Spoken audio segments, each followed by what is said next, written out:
siquiera recordabas conscientemente. Esta sanación acelerada explica por qué ahora puedes avanzar con tanta fluidez y fuerza, y también explica por qué algunas personas de tu pasado han reaparecido repentinamente. Han percibido este cambio energético y quieren comprender cómo has logrado lo que parecía imposible. Sin embargo, mantén los ojos abiertos, porque este retorno de ciertas personas también podría traer pruebas que no esperas. Algunos volverán para reconciliarse sinceramente contigo, mientras otros regresarán solo para poner a prueba si realmente has cambiado. Tendrás que usar toda tu sabiduría y discernimiento para distinguir entre quienes traen bendiciones y quienes buscan devolver el caos que has dejado atrás. Ahora escucha con atención. Mientras todos observan esta seguridad absoluta que proyectas, pocos han descubierto aún tu secreto más profundo. Tu confianza no es solo emocional, mental o incluso espiritual. Es energética. Has desarrollado una frecuencia particular que repele lo negativo y atrae oportunidades abundantes. Esta frecuencia única está comenzando a activar situaciones y encuentros predestinados. Encuentros que pronto transformarán radicalmente la dirección de tu vida. Elegido, la realidad es que, aunque crees haber llegado lejos, lo mejor aún está por venir. Lo que experimentas ahora es solo el preludio de algo mucho mayor. Esta transformación interna no es el final, sino el inicio de tu verdadero camino.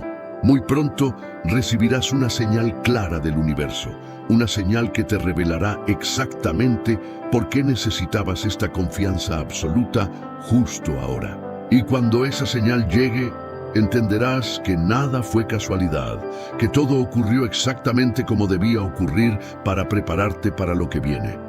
Pero espera, aquí está el clímax que mantendrá tu atención completamente atrapada.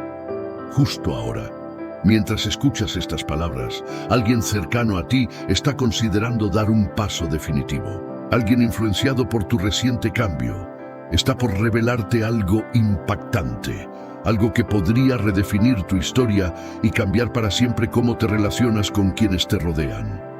Lo que esta persona decida hacer en las próximas horas podría transformar por completo todo lo que creías conocer sobre tus relaciones y tu destino. ¿Quieres saber quién es esta persona y qué está planeando? ¿Quieres estar listo para enfrentar lo que se avecina? Entonces mantente muy atento al próximo bloque, porque estás a punto de descubrir algo que podría sacudir los cimientos de tu realidad actual. Tu transformación causó un impacto enorme, pero lo que sucederá a continuación podría llevarte mucho más lejos de lo que jamás. El personal de los cristianos es un testimonio de su obra continua. Actúa como un consejero divino, ayudando a los individuos a tomar decisiones sabias y a vivir de acuerdo con los principios bíblicos. En Romanos 8:26, Pablo escribe: «Y de igual manera el Espíritu nos ayuda en nuestra debilidad, porque no sabemos orar como conviene, pero el mismo Espíritu intercede por nosotros con gemidos indecibles». La orientación del Espíritu Santo es fundamental en momentos de duda e incertidumbre. Ilumina la mente de los creyentes, trayendo a la memoria las verdades de las Escrituras y proporcionando claridad en situaciones complejas. En Juan 16:13, Jesús afirma: «Pero cuando venga el Espíritu de verdad, Él os guiará a toda la verdad, porque no hablará por su propia cuenta, sino que hablará todo lo que oiga, y os hará saber lo que habrá de venir». El Espíritu Santo es un agente de transformación interior. Trabaja en el corazón de los creyentes, moldeando su carácter para parecerse más a Cristo. Este proceso de santificación es continuo y vital para el crecimiento espiritual. El fruto del Espíritu, descrito en Gálatas 5:22-23, incluye amor, alegría, paz, paciencia, benignidad, bondad, fidelidad, mansedumbre y dominio propio. Estas cualidades son evidencias del trabajo del Espíritu Santo en la vida de una persona, reflejando la transformación profunda que Él realiza. El Espíritu Santo en la vida personal. La presencia del Espíritu Santo en la vida de los cristianos individuales es un testimonio poderoso de su obra continua. No solo ofrece orientación y consuelo, sino que también capacita a los creyentes a vivir una vida piadosa y fructífera.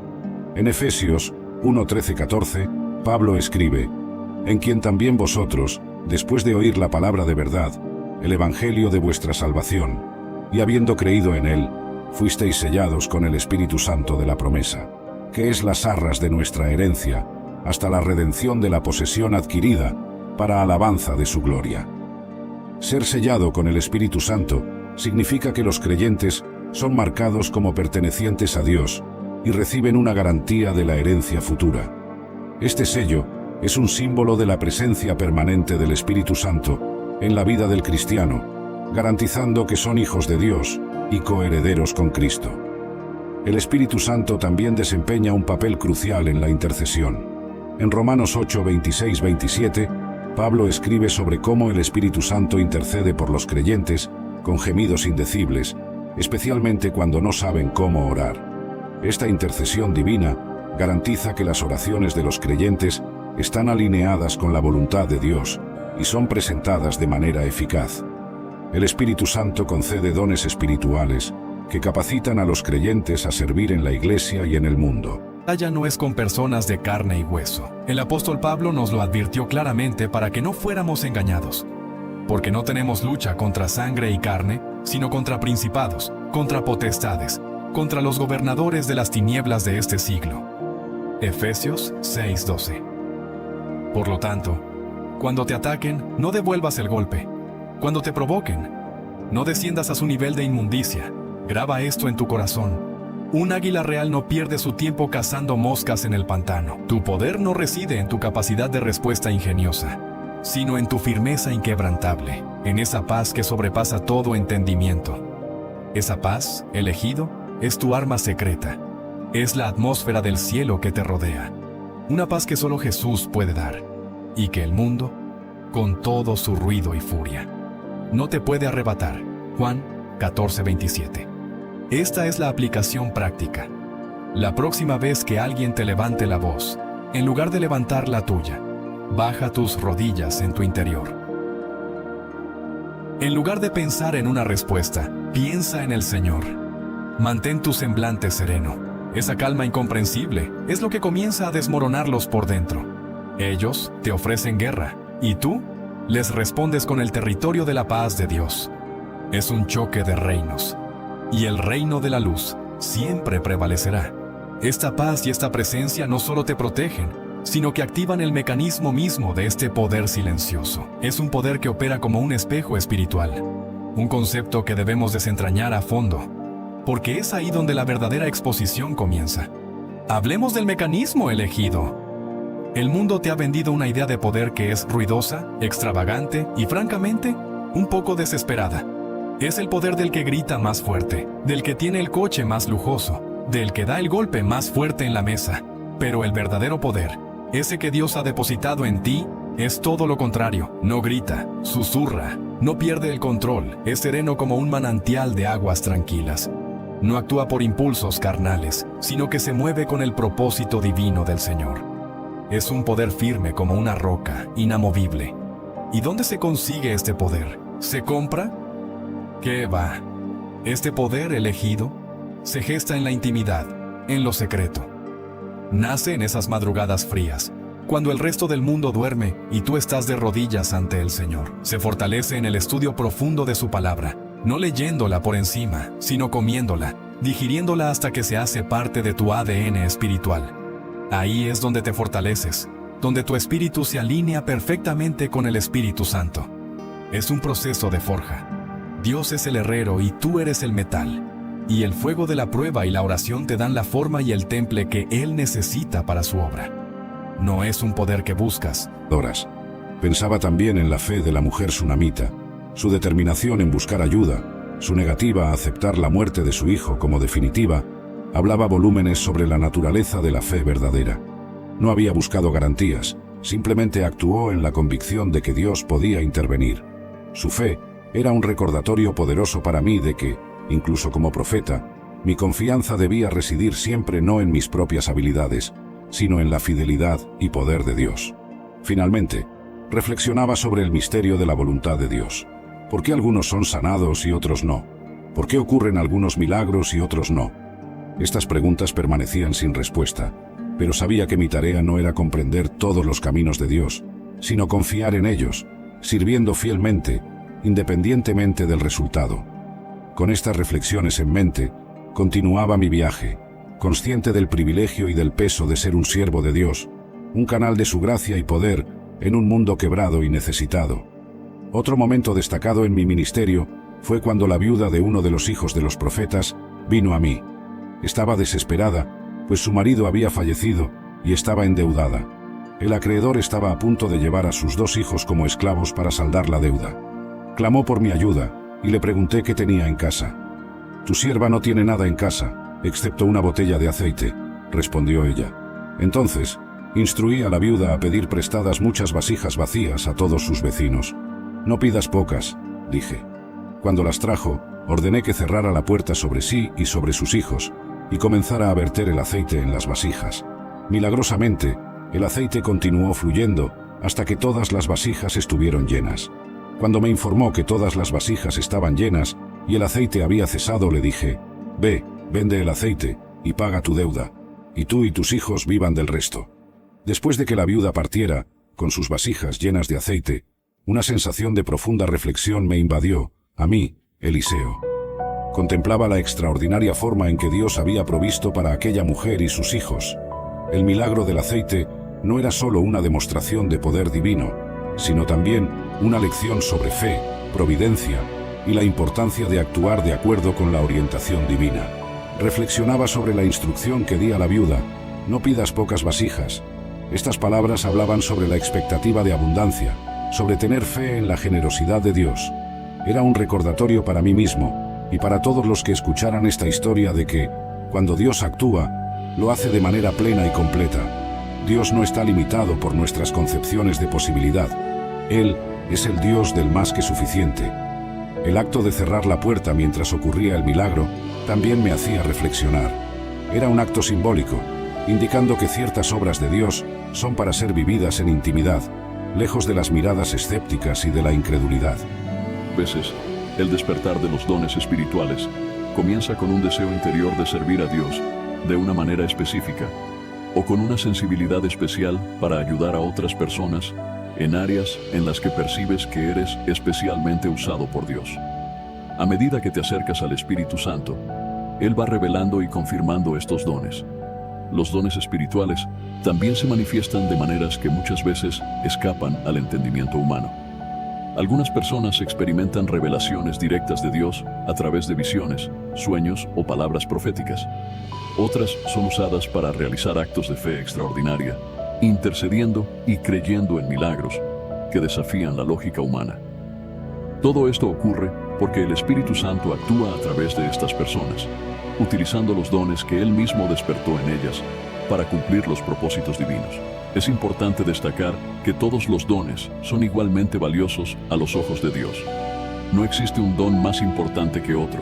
Cada uno es dado de acuerdo con el plan de Dios y tiene un papel vital en la obra del Señor. Algunos dones son más visibles, como el de predicación o el de sanidad, mientras que otros pueden ser más silenciosos, como el don de servir o el de contribuir generosamente. Pero todos ellos son necesarios y deben ser usados con humildad y gratitud. Además, el despertar de los dones espirituales muchas veces viene acompañado de un crecimiento en la fe. Cuando comenzamos a ver a Dios actuando a través de nosotros, esto fortalece nuestra confianza en Él y nos da el valor para seguir adelante, incluso ante desafíos. El Espíritu Santo nos equipa no solo para reconocer los dones, sino también para usarlos con eficacia, preparándonos para lidiar con las responsabilidades que vienen con estos regalos divinos. Uno de los mayores ejemplos bíblicos de dones espirituales en acción es el apóstol Pablo. Él, que antes perseguía a los cristianos, tuvo un encuentro transformador con el Espíritu Santo, que despertó en él múltiples dones, como el de predicar, enseñar y fundar iglesias. Pablo no solo usó sus dones para esparcir el Evangelio, sino también para edificar la iglesia y animar a otros a descubrir sus propios dones y utilizarlos para la gloria de Dios. Si aún no has percibido cuál es tu don, no te preocupes. El Espíritu Santo distribuye estos regalos conforme al tiempo y la necesidad. Lo importante es permanecer abierto a su voz, buscar a Dios con sinceridad y estar dispuesto a servir donde Él te coloque. A medida que continúas caminando con el Espíritu Santo, Él te mostrará los dones que ha puesto en ti, y tendrás la alegría de ver cómo pueden impactar tu vida y la vida de quienes te rodean. La tercera cosa que sucede cuando el Espíritu Santo entra en alguien es el despertar de un nuevo entendimiento de las Escrituras. La Biblia, que antes podía... Que te esfuerces, pero con una actitud de confianza, sabiendo que el resultado final no depende solo de ti. Eso es liberador, porque muchas veces nos cargamos con la idea de que todo tiene que salir perfecto, que todo depende de nuestras capacidades, y eso es agotador. Pero cuando le das espacio a Dios en todo lo que haces, esa carga se aligera porque ya no estás caminando solo. Otro aspecto importante de todo esto es aprender a escuchar. Y aquí es donde muchos de nosotros a veces fallamos, porque queremos que Dios actúe, pero no siempre estamos dispuestos a escuchar lo que Él tiene que decirnos. Escuchar a Dios no es siempre escuchar una voz audible o tener una revelación dramática. Muchas veces es algo mucho más sutil. Es un pensamiento que viene a tu mente, una sensación de paz, una dirección que de repente cobra sentido. Es en esos momentos de quietud, cuando dejas de intentar controlar todo y permites que Dios hable, donde muchas veces encuentras las respuestas que estabas buscando. A veces, involucrar a Dios en todo significa también soltar. Soltar nuestras expectativas, soltar el control, soltar el miedo, porque confiar en Dios implica dejar ir la idea de que todo debe salir exactamente como lo planeamos. Y te lo digo, cuando te atreves a soltar, cuando dejas que Dios sea quien lleve las riendas, te das cuenta de que muchas veces lo que Él tiene preparado para ti es mucho mejor de lo que habías imaginado. Por eso, te animo a que sigas este viaje de aprender a involucrar a Dios en cada aspecto de tu vida, porque cuando lo haces, no solo empiezas a ver cambios a tu alrededor, sino que te transformas desde adentro. Y esa transformación es lo que realmente hace que la vida mejore, porque no se trata solo de lo que logras o de lo que obtienes, sino de en quién te conviertes al caminar de la mano de Dios en cada paso del camino. Porque si hay un área en la que realmente necesitamos involucrar a Dios, es en nuestras decisiones, ¿no crees? Y no me refiero solo a las decisiones grandes como mudarte a otro país o cambiar de trabajo. Claro, esas también importan, pero aquí hablamos de todo tipo de decisiones, desde las más cotidianas hasta esas que pueden cambiar el rumbo de tu vida. A veces nos enfrentamos a decisiones y sentimos que tenemos que resolverlas solos, como si todo el peso recayera sobre nosotros, y ahí es cuando el estrés, la ansiedad y el miedo empiezan a aparecer. Pero, ¿te imaginas si, en lugar de cargar todo ese peso solo, invitaras a Dios a que te guiara en cada paso? Voy a ser honesto, a veces escuchar a Dios cuando estamos en medio de una encrucijada no es fácil. Queremos respuestas rápidas, una señal clara que nos diga, haz esto, es el camino correcto. Pero, ¿sabes qué? A menudo Dios nos habla de maneras mucho más sutiles. No siempre es un rayo de luz desde el cielo, o una voz en medio de frases inacabadas. Centinelas se desplomaban en sus puestos, los ojos aún abiertos en expresión de sorpresa. Capitanes experimentados en 100 batallas sucumbían sin tiempo de desenvainar sus espadas. Una franja mortal de silencio se expandía desde el centro del campamento hacia sus bordes. En el corazón del ejército, donde dormían los soldados de élite de la Guardia Real, el pánico comenzó a extenderse entre los pocos que percibieron lo que estaba sucediendo. Un joven oficial, despertando para cambiar de turno, encontró a su comandante caído, el cuerpo aún caliente pero sin vida. «A las armas», «Compon emplacement», gritó él, su voz quebrando el silencio sobrenatural. «Estamos bajo ataque». Pero, ¿qué armas podrían defender contra un ejecutor celestial? Flechas disparadas en la oscuridad atravesaban solo el aire vacío. Espadas cortaban solo sombras. Era como luchar contra el propio viento. Sennacherib, arrancado de su sueño por los gritos de alarma, salió tambaleándose de su tienda real, rodeado por guardaespaldas que caían uno tras otro a su alrededor. Sus ojos desorbitados presenciaron una escena más allá de la comprensión humana. Soldados desplomándose sin heridas visibles, como marionetas cuyos hilos fueron cortados. ¿Qué es esto?, rugió el monarca, el terror reemplazando su orgullo habitual. ¿Qué hechicería es esta? Un viejo sacerdote asirio, que acompañaba al ejército para realizar sacrificios a los dioses de la guerra, se postró ante el rey, su cuerpo temblando incontrolablemente. «Es la mano de un dios, majestad», balbuceó él. no de nuestros dioses, sino del Dios de Judá, aquel a quien desafiamos. En lo alto de las murallas de Jerusalén, los vigías observaban perplejos. El inmenso campamento asirio, momentos antes bullendo de actividad incluso durante la noche, ahora presentaba un patrón extraño. Áreas enteras sumergidas en oscuridad, a medida que antorchas caían de las manos de los soldados muertos, hogueras dejadas sin vigilancia, se apagaban lentamente. ¿Qué está pasando allá?, Srenia preguntó un joven soldado judío al comandante más experimentado. El viejo guerrero, que había luchado en muchas batallas, nunca había presenciado nada semejante. Pero su corazón supo la respuesta antes, incluso de que su mente pudiera formular el pensamiento. «Es el Señor», respondió él, la voz embargada por la emoción. «Es el Señor luchando por nosotros, como en los días de Moisés». Mientras tanto, el ángel del Señor completaba su terrible misión. Uno a uno, los soldados del ejército más poderoso del mundo caían, hasta que 185.000 guerreros yacían inertes bajo las estrellas imparciales. La muerte no hacía distinción entre generales y reclutas, entre veteranos condecorados y jóvenes en su primera campaña. Y entonces, tan repentinamente, tienen rostros humanos, cabellos como de mujer, dientes como de león, corazas de hierro, y sus alas producen un estruendo similar al de carros de muchos caballos corriendo a la batalla. Sus colas tienen aguijones como de escorpión, y tienen poder para atormentar a los hombres durante 5 meses. Lo más intrigante es que a estas criaturas se les da una orden específica. No pueden dañar la vegetación, ni nada verde, sino únicamente a las personas que no tengan el sello de Dios en sus frentes. Esto sugiere que son seres inteligentes, capaces de distinguir a sus víctimas y de obedecer órdenes concretas. En Lucas 8:31, durante el encuentro de Jesús con el endemoniado gadareno, los demonios rogaron que no se les enviara al abismo. Esto indica que ese lugar es tan terrible que incluso los espíritus malignos le temen. Es una prisión que conocen y a la que no quieren ir. El rey de estos seres, Abadón o Apolión, se describe como un ángel del abismo. Algunos estudiosos creen que es uno de los principales ángeles caídos, quizá uno de los líderes de la rebelión original, que fue confinado con sus legiones en esta prisión especial. Estas criaturas serán liberadas durante el período del juicio final. Su liberación no será una fuga, sino parte del plan divino de castigo.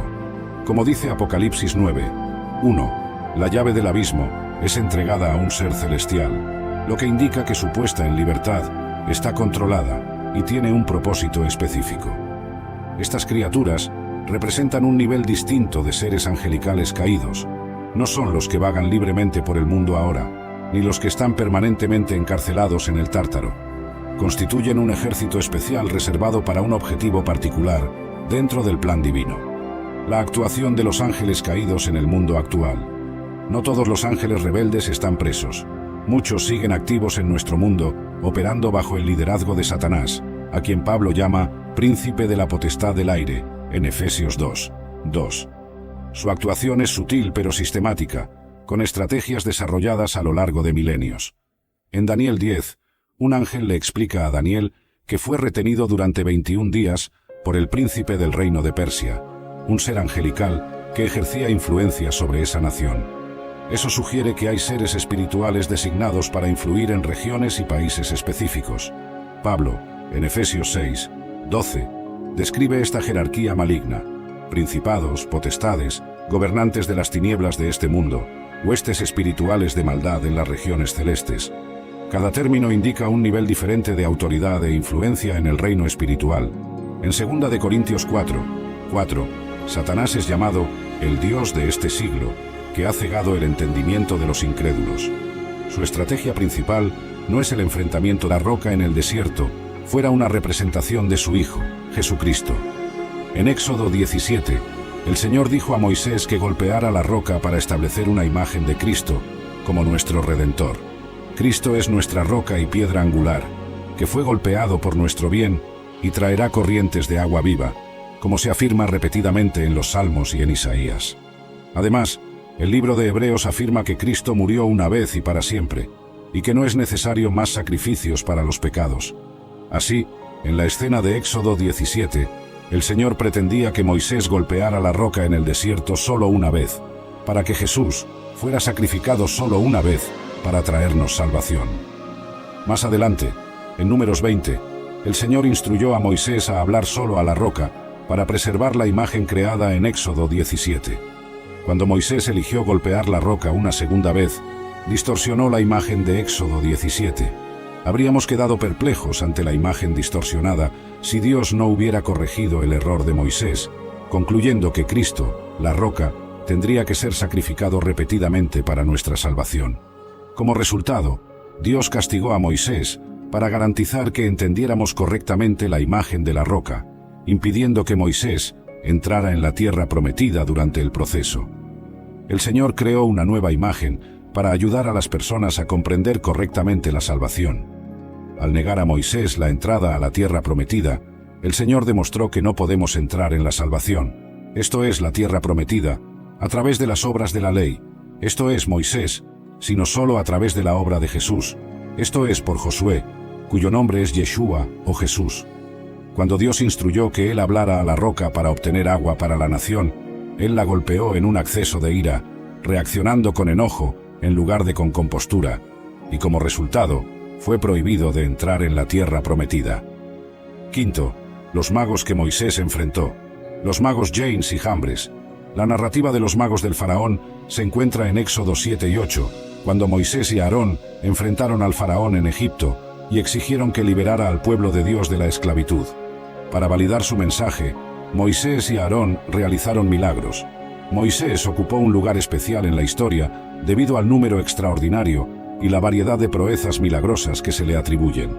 Como está escrito, todo ese poder poderoso y todo el gran terror que Moisés realizó. Aprendemos que Moisés fue incomparable en el poder y la autoridad con la que lideró al pueblo de Israel. Se nos dice que no